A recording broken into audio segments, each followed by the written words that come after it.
Elle a mis les petits plats dans les grands, pendant plusieurs années. Et son compagnon aussi.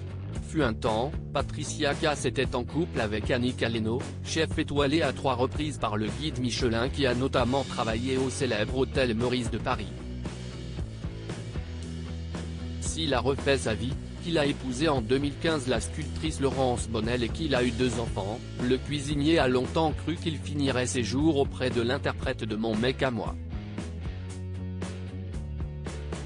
Dans les colonnes du magazine Gala, en 2016, elle avouait sa part de responsabilité en évoquant ses différentes ruptures amoureuses. Je pense à Cyril, Prieur, son ancien manager, note de la rédaction. Avec qui j'ai été pendant pratiquement 4 ans et qui, depuis, est mon meilleur ami et l'un de mes 2 managers, expliquait-elle. Avec Annick Aleno, on a gardé une vraie tendresse. Ça ne se finit donc pas toujours mal, mais ça ne finit pas toujours en phase.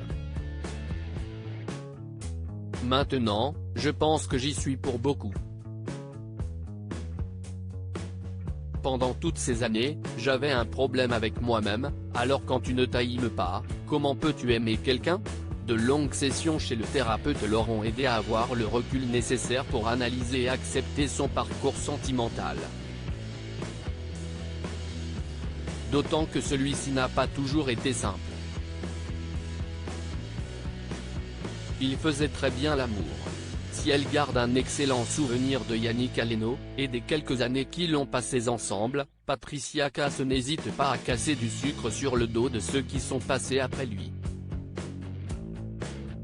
Il y a eu de moins belles histoires, comme cette aventure avec cet artiste, que je trouvais très beau, dont j'étais très amoureuse et qui m'a fait toutes les saloperies possibles, allant jusqu'à réclamer une pension après notre séparation, ajoutait-elle dans les pages du magazine Rétro. Les hommes que j'ai rencontrés ensuite ont pas mal payé pour lui.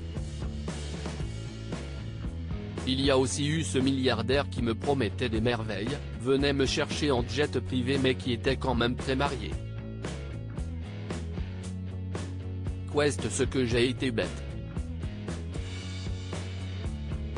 Mais il faisait très bien l'amour. Ce n'est pas la rupture qui m'a fait le plus mal. La douleur, si est de réaliser qui est réellement l'autre.